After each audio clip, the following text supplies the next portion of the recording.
présenter comme ça aujourd'hui. Chers amis, je suis très très émue qu'on soit si nombreux le jour de travail et entourés, ça n'entend pas, cher ami, je le suis. Est-ce que vous m'entendez? Oui. Plus fort. Est-ce que vous m'entendez mieux? S'il vous plaît, s'il vous plaît, s'il vous plaît, pour le moment, s'il vous plaît, pour le moment, دوستان اجازه بدین اول صحبت ها بشه بعدش نوبت شعارهامونه هر جوری که دلتون خواست خواهش میکنم. Donc je disais que je suis extrêmement émue. Je vous remercie infiniment d'être nombreux et un remerciement particulier pour nos députés qui sont là pour nous accompagner dans ces moments extrêmement difficiles et éprouvants pour les Iraniens et nous les Franco-Iraniens. Je voudrais dire un mot. Depuis des années, les présidents de la République islamique d'Iran, leurs médias, leurs émissaires disaient: écoutez, vous n'aimez pas l'Iran, vous n'aimez pas notre système, partez. Nous sommes 8 millions qui ont été obligés de partir. Mais aujourd'hui, on va construire leur cauchemar.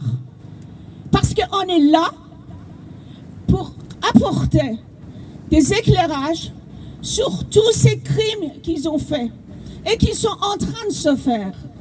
On va continuer à être leur cauchemar. Ils nous ont demandé de partir, et ben voilà, on est parti, mais on est plus fort, 8 millions Iraniens qui sont partout dans le monde, qui sont devenus leur cauchemar. Nous sommes également en danger.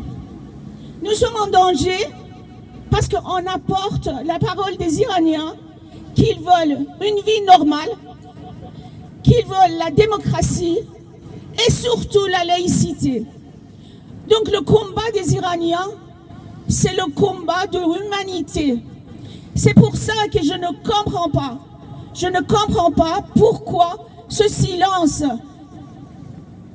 insupportable et cet mutisme, que ce soit dans les universités, que ce soit au niveau des think tanks, que ce soit au niveau, le plus haut niveau de l'État. Pourtant, les Iraniens sont en train d'être massacrés pour une cause commune. Donc encore merci. Et aujourd'hui, j'ai essayé de préparer quelques textes. Et pour que ça soit inclusif, j'ai demandé à chacun de lire une partie en vous remerciant infiniment. Je vous donne la parole.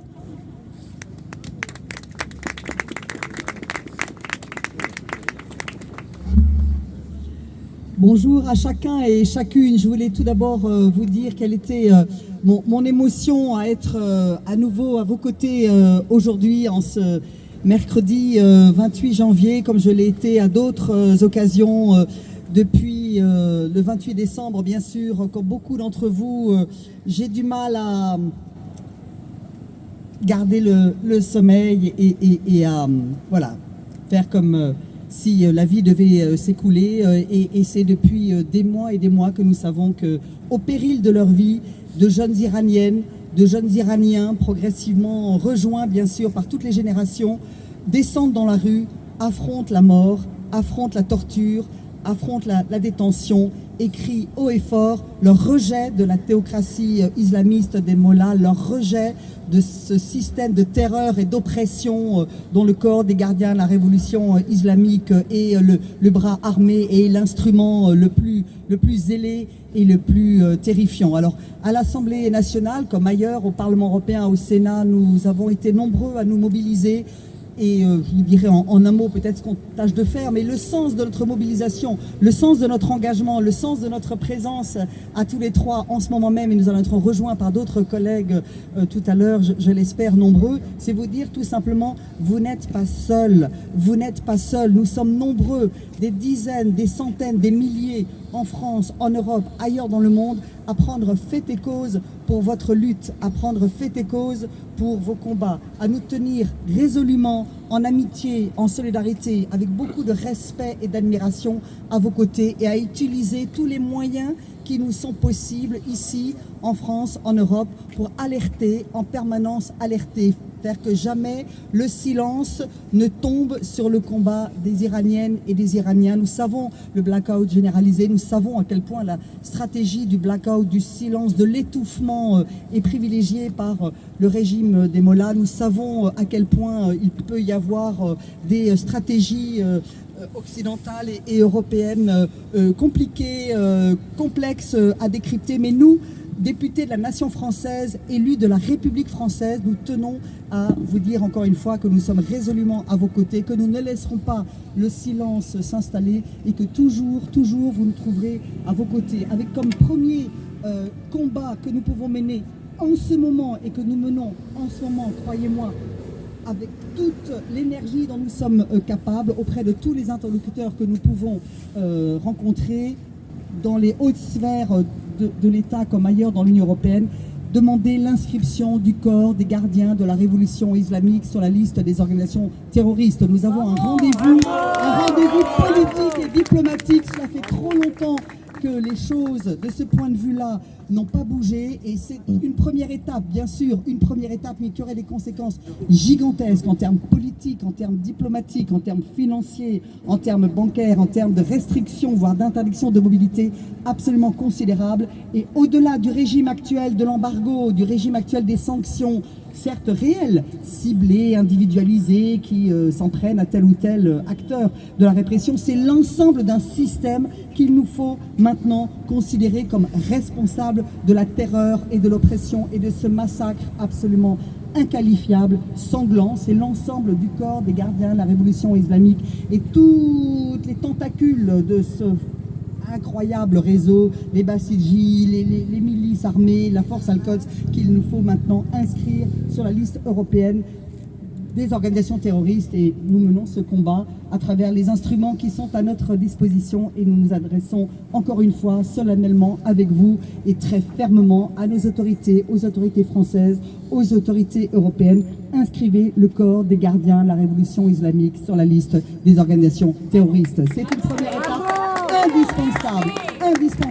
Et nous, Français, nous savons que nous vous devons cela. Nous connaissons l'histoire, nous savons que notre responsabilité doit être engagée, y compris sur ce chemin-là. Et ce sont maintenant quelques heures, tout au plus quelques heures, qui nous séparent d'un moment de vérité et de responsabilité. Alors je vais lire, bien évidemment, les textes extrêmement poignants que vous nous avez demandé de lire. Et ce premier texte est tourné autour de l'humiliation qui est faite aux victimes, ce qui rajoute de l'horreur à l'horreur absolue. Ce que le gouvernement des bouchers chiites de Téhéran fait ces jours-ci aux dépouilles de nos victimes n'est pas moins grave que ce massacre lui-même. Même à l'échec historique, on peut rarement trouver un équivalent. Une guerre organisée contre les corps des héros de l'Iran. Un piétinement délibéré de la dignité humaine après avoir pris leur vie. Donner des coups de pied aux cadavres. Entasser les corps sur les places publiques. Dénuder les dépouilles. Mutiler les dépouilles. Mutiler les membres. Extraire les organes internes. Cracher sur les dépouilles. Abandonner les corps dans des hangars. Forcer les parents à chercher la dépouille de leur enfant, de leurs proches, parmi des dizaines de milliers de sacs noirs. Exiger le paiement de chaque balle aux parents endeuillés, aux mamans éplorées. Enterrer ces manifestants dans des fosses communes, anonymement. Enlever les blessés des hôpitaux, achever les blessés dans les hôpitaux, faire irruption dans les maisons pour arracher les corps des bras des survivants. Tous ces comportements atroces ne sont ni accidentels, ni des erreurs isolées. C'est une stratégie, c'est une doctrine d'humiliation, une politique visant à briser l'esprit d'une nation après avoir détruit les corps, à humilier les survivants en profanant les victimes.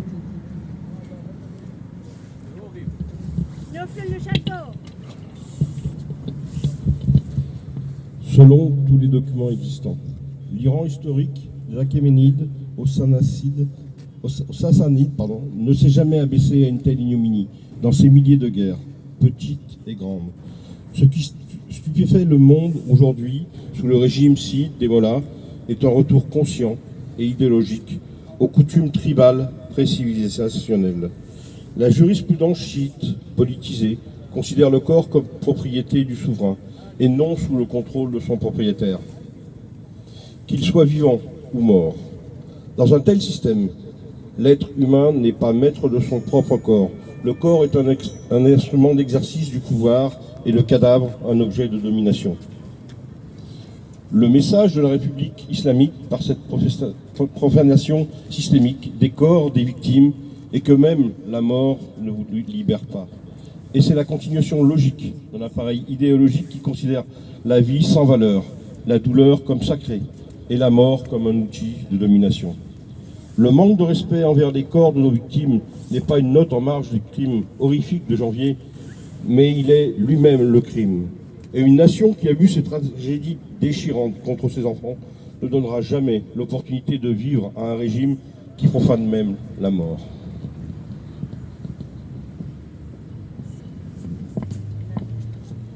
Bonjour à toutes et tous, je suis là par amitié pour Fahimé, je suis là pour la liberté du peuple iranien. Pourquoi ne rendent-ils pas les corps des femmes qui ont été tuées lors de ce soulèvement? La première raison est d'empêcher les rassemblements et la colère publique. Contrôler le corps signifie contrôler la rue. La deuxième est le contrôle du récit de la mort. Lorsque le corps n'est pas remis, la possibilité d'un examen indépendant diminue et la cause du décès reste sous contrôle.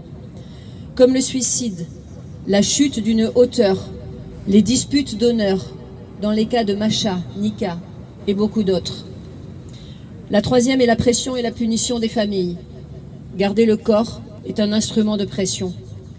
La quatrième est le gain du temps délibéré. Le passage du temps équivaut à l'érosion des émotions. La cinquième est la sécurisation de la mort des femmes. Lorsqu'une femme protestataire est tuée, son corps devient politique. La considération selon le sexe, même après les avoir assassinées.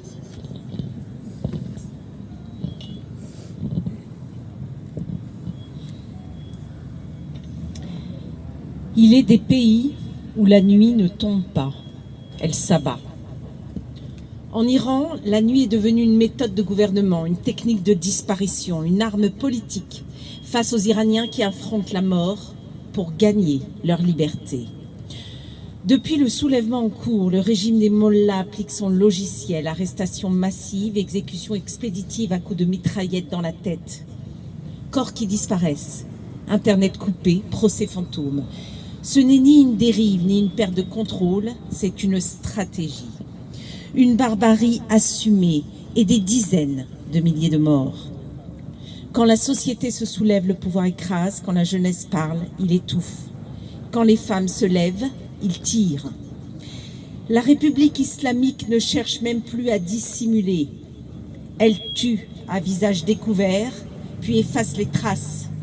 Les morgues débordent, les hôpitaux reçoivent l'ordre de ne plus enregistrer certains décès, les familles errent dans un labyrinthe administratif volontairement opaque.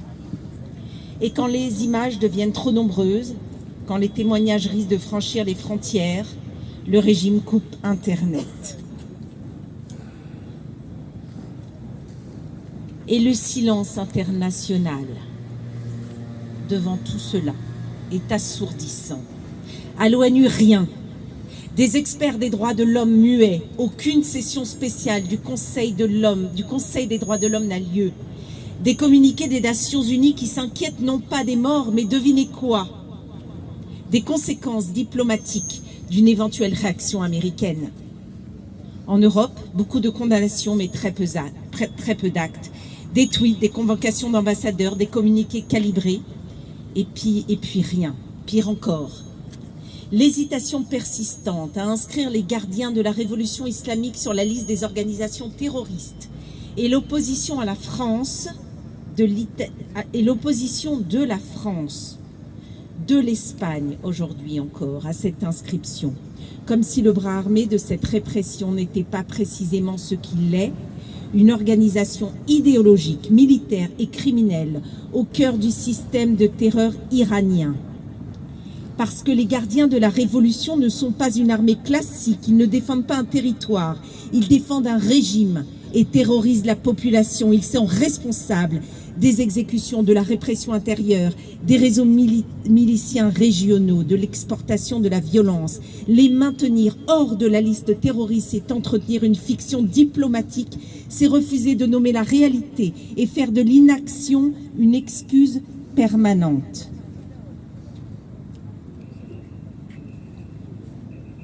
C'est la raison pour laquelle nous devons être capables de défendre la liberté sans condition. L'Iran aujourd'hui, chers amis, vous nous regardez, vous révélez ce que nous sommes. L'histoire ne retiendra pas nos précautions de langage, elle retiendra qui a parlé et qui s'est tu, parce qu'il y a des moments où le silence n'est pas une nuance. Face au courage exemplaire du peuple iranien, c'est une complicité. C'est la raison pour laquelle vous pouvez compter sur nous, vous pouvez compter sur Constance Le Grip qui vient de déposer une proposition de résolution qui a été co-signée par la quasi-totalité des députés de notre groupe parlementaire pour inscrire les gardiens de la révolution comme mouvement terroriste. On ne lâchera pas, on sera à vos côtés jusqu'à la libération finale du peuple iranien.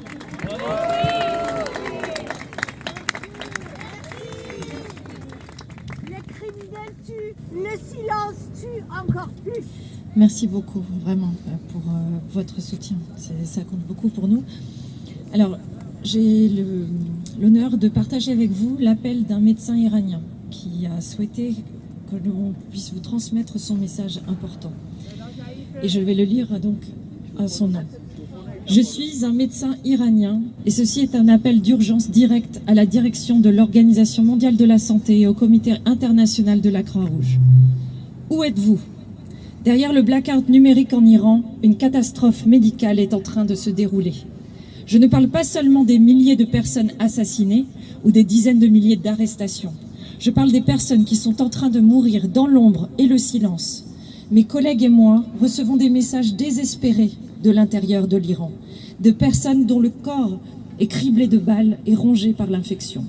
Ils se cachent dans des sous-sols, terrifiés à l'idée de chercher un hôpital parce qu'ils savent que les forces du régime les attendent aux portes pour les arrêter et les faire disparaître.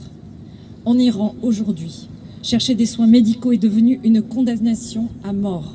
C'est une violation de tous les codes humanitaires que vous avez juré de protéger. Pendant que vous restez silencieux ou piégés dans une prudence bureaucratique, mon peuple meurt de blessures évitables dans leur propre maison. Le temps que vos sessions se terminent, ils n'existeront plus.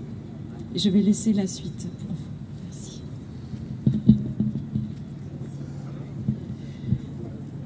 Merci pour ce rassemblement. Je suis ici au nom et en tant que vice-présidente du CRIF, le Conseil représentatif des institutions juives de France, parce que vous avez été là chaque vendredi au Trocadéro pour appeler à la libération des otages qui étaient retenus par le Hamas, ce proxy de l'Iran, ce bras armé de l'Iran. Et parce que nous avons les mêmes ennemis, parce que nous nous battons pour la lumière et que nous voulons, comme vous, la libération du peuple iranien. Donc nous serons là à chacun de vos rassemblements pour vous soutenir. Je continue donc le témoignage. En tant que médecin, j'exige une action immédiate basée sur vos mandats internationaux. Premièrement, faire respecter la neutralité médicale. Utiliser tous les canaux diplomatiques pour forcer le retrait des forces militaires et de sécurité des hôpitaux. Les centres de soins doivent être reconnus comme des sanctuaires, pas comme des pièges pour l'exécution. Deuxièmement, établir des couloirs médicaux sûrs. Nous avons besoin d'observateurs indépendants et neutres pour garantir que les blessés puissent recevoir des soins vitaux sans craindre d'être kidnappés ou assassinés. Troisièmement, accès urgent aux prisons. J'exige que le CICR exerce son mandat pour visiter les prisons immédiatement. Le comité international de la Croix-Rouge qui a été très efficace pendant que des otages étaient dans les tunnels du Hamas. Des milliers de personnes se voient refuser leurs droits médicaux de base sous la torture et la négligence systématique. Vous avez les conventions, vous avez l'autorité, utilisez-les. Nous n'avons pas besoin de vos paroles, mais nous avons besoin des actes. Nous avons besoin de votre présence sur le terrain. Agissez maintenant, avant que le silence ne devienne permanent.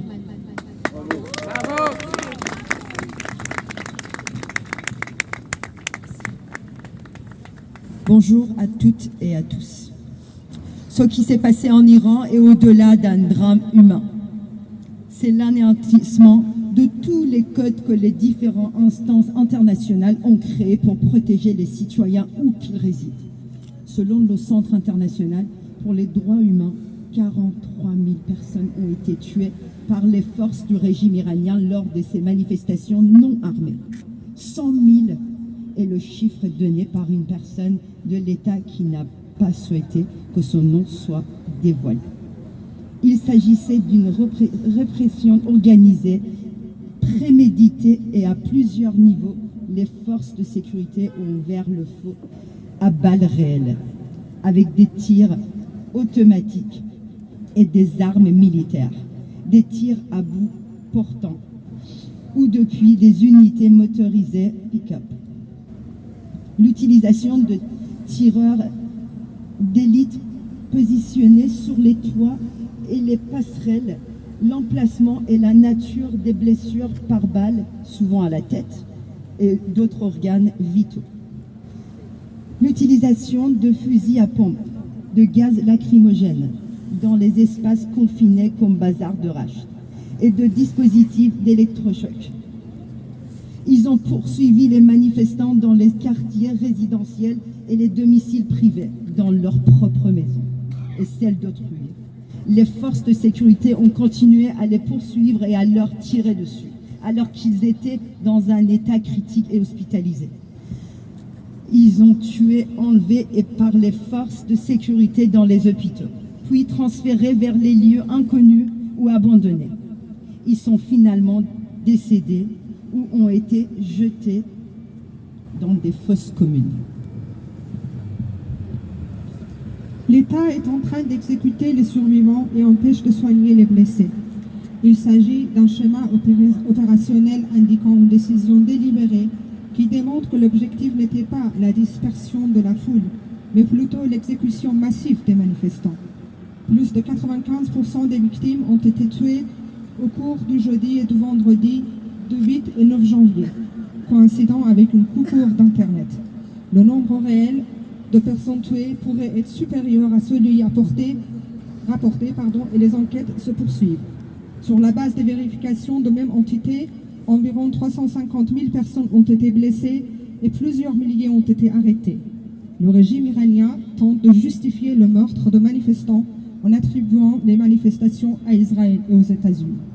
Le régime a une responsabilité directe pour ces crimes qui constituent des crimes contre l'humanité. De plus, étant donné l'incapacité ou le refus du gouvernement iranien de protéger sa propre population, le principe de responsabilité de protéger R2P est engagé. La souveraineté n'est pas absolue et ne peut être un bouclier pour le mort systématique de civils. Au nom de la souveraineté, qui n'est pas une licence pour tuer, l'État iranien a tué sa propre population. Si l'on permet au régime de Mollah de rester au pouvoir, cela envoie un message dangereux aux dictateurs du monde entier. Si vous tuez suffisamment de personnes, vous pouvez maintenir votre pouvoir.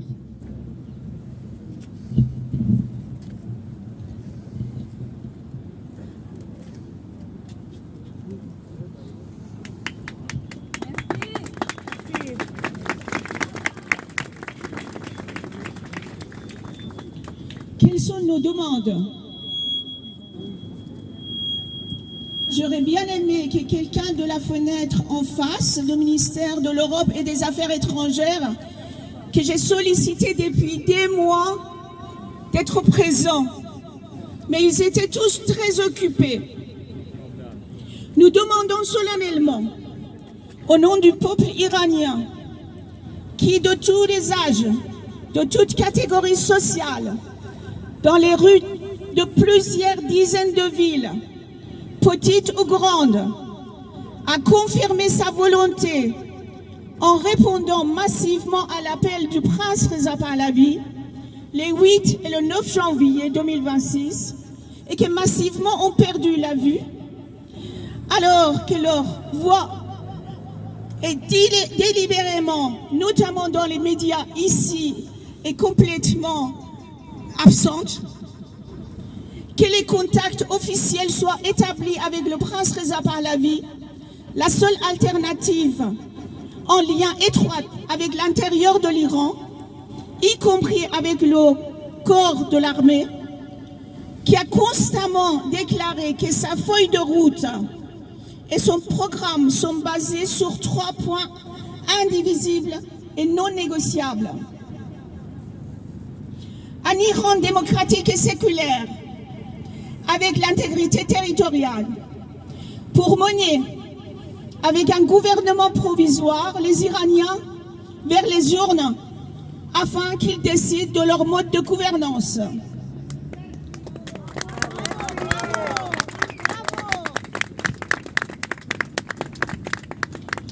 Il est quand même fâcheux qu'on invite Madame Mariam Rajavi, s'il vous plaît, à l'Assemblée nationale, dans la salle Victor Hugo, enfoulardée, et qu'on ne donne pas la parole. Pourtant, on est dans un environnement critique où le droit de parole doit être donné à tout le monde.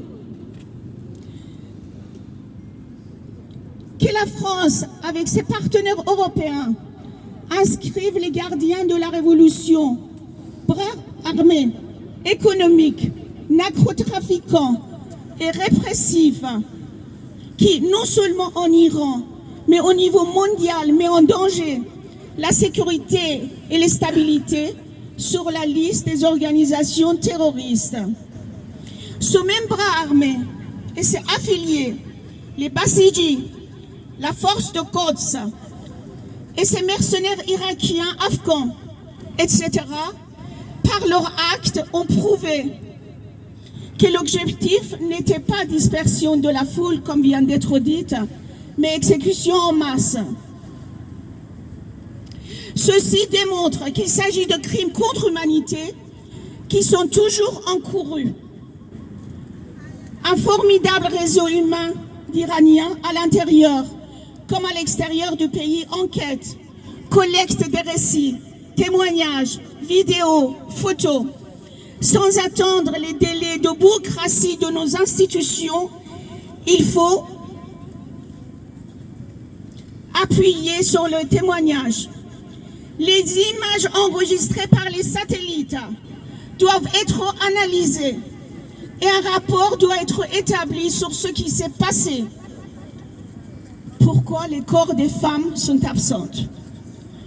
Au vu de ces éléments en Iran et à l'international, le chapitre 7 du Conseil de sécurité, article 42, ainsi que le principe de responsabilité de protéger R2P, sont engagés et justifient une intervention qui en faisait tomber ce régime. Protéger le personnel soignant qui est arrêté et risque d'être exécuté. On en a les noms de plusieurs personnes, dont Dr Alireza Golchini. Créer un couloir humanitaire parce que tous les jours, ils sont en train de tuer les gens. Je viens encore d'avoir les témoignages de mes étudiants d'ingénieurs qui sont repartis en Iran pour justement combattre ce régime qu'ils disent on ne sait même pas où ils sont arrêtés et où ils sont là. Et enfin, j'espère que l'État français va nous protéger, nous, parce que l'étendue du terrorisme sur la France nous menace, parce que nous essayons d'être de bon côté de l'histoire et défendre la démocratie et la laïcité. Merci. Bravo.